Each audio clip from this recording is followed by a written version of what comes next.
Llamo a estos parlamentarios que me marginan y me atacan a unirnos como hermanos votando a favor del tercer retiro. Mi única ambición es salvar a mi pueblo que sufre. Pues bien, seamos prácticos entonces, señor presidente.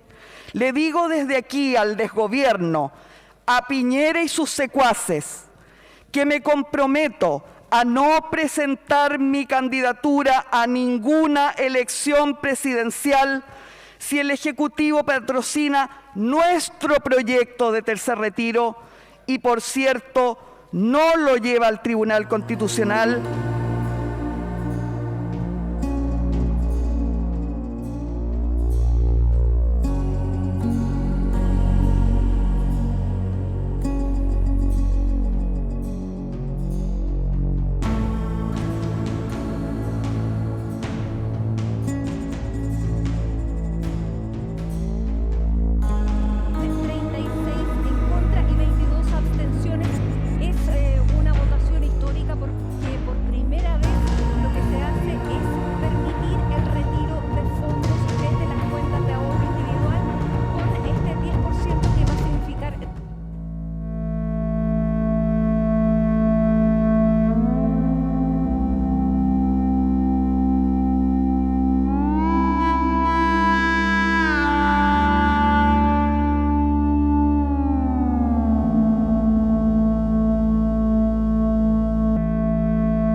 Con la pandemia fue la que reveló cómo funciona la economía en Chile.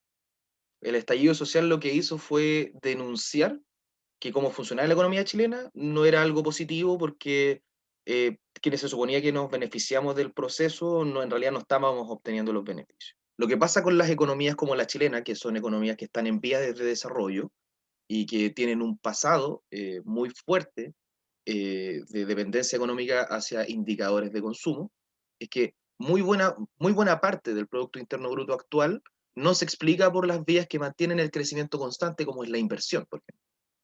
O sea, la inversión no es el motor del crecimiento en Chile, sino que lo es el consumo. Y particularmente lo es el consumo de los hogares.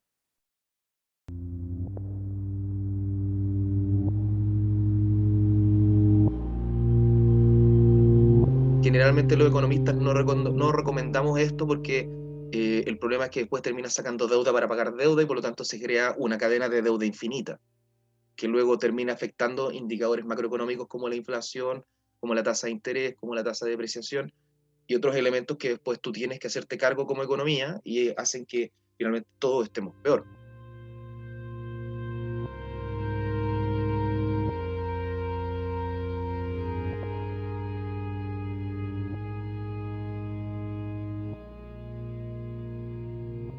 Por lo tanto, esta inyección de dinero a través de un primer retiro de las AFP lo que viene a hacer es retomar las mecánicas que teníamos antes de la pandemia, que es inyectar una buena cantidad de dinero, 34.000 millones de dólares según se estimó en el primer retiro de la AFP, para que precisamente las personas primero eh, volvieran a consumir con los mismos indicadores de antes. Segundo, en alguna parte tratar de pagar las deudas que habían sido contraídas. Y en tercer lugar, compensar la comprensión de la demanda agregada en general, que está muy baja. Entonces, cuando nos dimos cuenta de que en realidad el primer retiro sí tuvo efectos económicos positivos, nos comenzamos a cuestionar si es que efectivamente la composición de la demanda agregada en Chile dependía efectivamente del consumo de la inversión y ya tenemos la respuesta efectiva de que a corto plazo la demanda agregada depende casi esencialmente del consumo. Este aumento del dinero de las AFP al Estado le puede afectar de forma indirecta. A través de la deuda o a través del gasto se va a tener que hacer cargo de las pensiones futuras. Que ese es finalmente el gran problema que ocurre con esta idea de sacar dinero de la AFP. El ahorro es consumo futuro, ¿cierto? Pero también el consumo presente es desahorro futuro. Es decir, lo que consumes hoy día lo desahorras en el futuro. Entonces, cuando hoy día sacas tu primer retiro de la AFP, estás dejando de consumir en el futuro. Por lo tanto, estás perdiendo, ese $1.000.000 lo estás perdiendo para un futuro donde tú no tengas trabajo o no puedas trabajar o no seas empleable, y además estás perdiendo los beneficios de capitalización que podrías obtener con manteniendo esa plata guardada. Y segundo elemento es que también estás afectando a la economía como un todo, porque este dinero se transforma en inversión. O sea, las empresas no gastan este dinero en sus costos de capital ni nada. Estas empresas lo mantienen guardado, lo mantienen circulando en el mercado.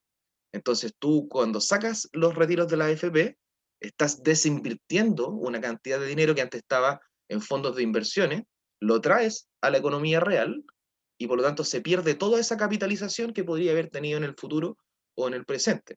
Entonces hay costos de sacar el dinero desde los mercados financieros y traerlos al presente.